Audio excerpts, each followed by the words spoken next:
lounging, son. Welcome back to the Comic Lounge. My name's Ryan, and today I'm going to be talking about a book I'm super stoked for. I'm talking about Transformers book by Daniel Warren Johnson with Mike Spicer on colors. This was the convention exclusive, so it's the Ashcan.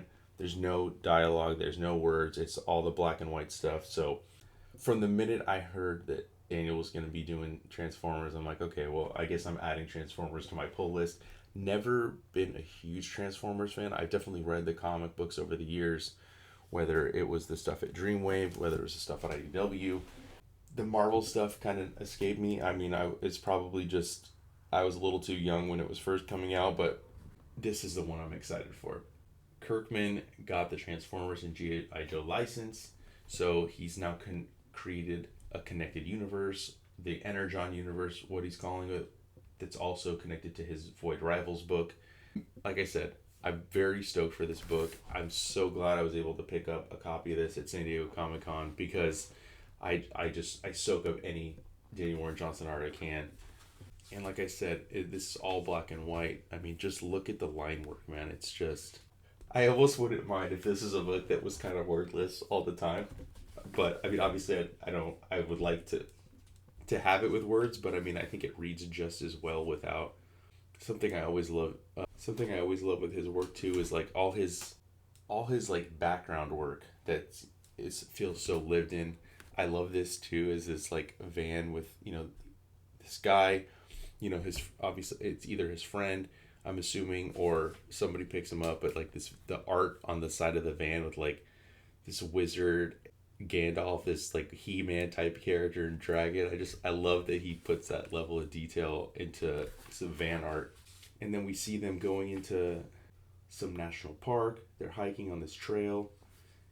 And as he's setting up this like telescope, something happens. They fall down, and then you flip over and you see this massive ship. And the look in their eyes, like, holy shit, what the fuck is that? And then as they climb down, they look into the ship and they just see all of this like crazy ass technology.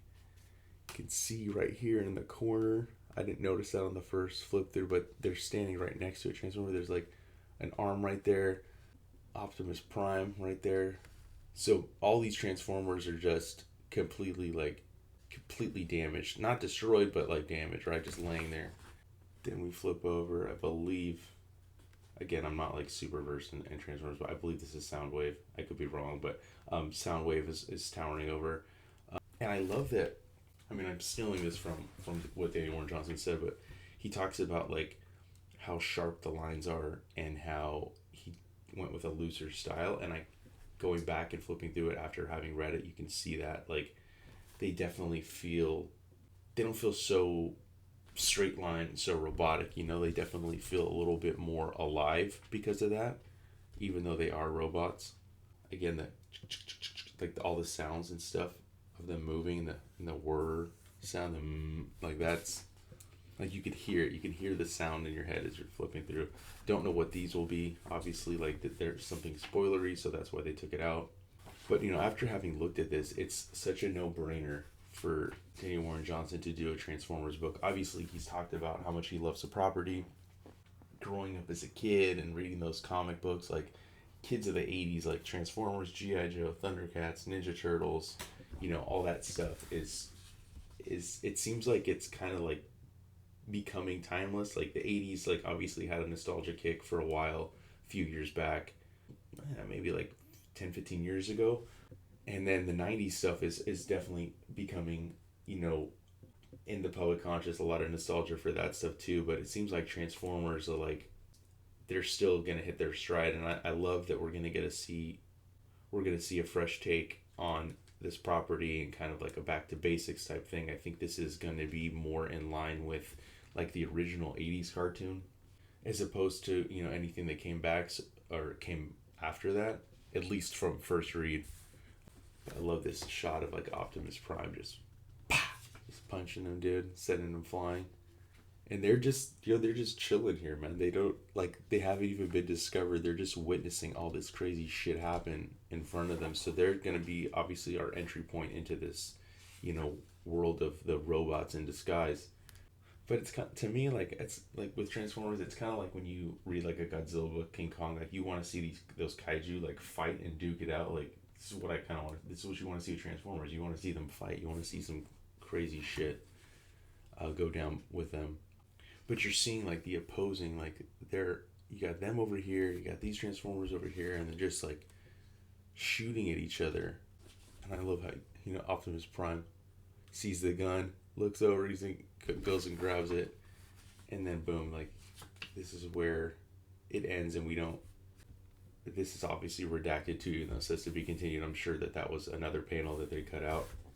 Such a good little teaser for something to come, and again, like I said, Daniel Warren Johnson talks about, how to approach this. Tons of sketching experimentation, and he found the looser he drew the characters, the better they would look. And it's just, I love this, like an insight into his head, because he says sometimes he gets a little too precious with his lines, especially with established characters, and this definitely happened when first trying to draw Optimus and the gang. But I love hearing the process, again, like, and the reason he did that is because, the G1 style of Transformers can be blocky and very restrictive, and I agree with that, and you can see like the curvature and the lines and stuff, and it's kind of like definitely not a ruler being used to draw that, and I think that definitely was a smart choice. I love too pen and ink, watercolor, acrylic marker on Bristol, saying the materials he used for all this, all the sketch work. Just very cool stuff, very excited. And then look at this, we get the cover to issue 1 and cover to issue 2. So good. I wouldn't be mad if they released a black and white version and a colored version. I'd buy both for sure. But yeah, this quick little video just to kind of show that off. Little teaser for some stuff to come with Transformers. If you didn't hear that this book was coming out and you heard it here first, dope. But I mean, this has been all over comic book news. I think everybody's, really excited to see what Kirkman does with these properties at Skybound. I think bringing in Daniel Warren Johnson was stroke of genius. We get Joshua Williamson's going to write the Cobra and the Duke book, so they're going to be fleshing that out with G.I. Joe, so a lot of cool stuff to come.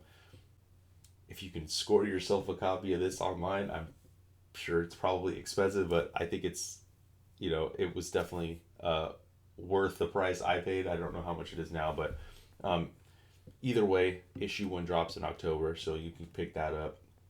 And make sure you follow us on social media. Our links are down below. Hit the subscribe button so you're notified every time a new vid drops. And on that note, I'm out.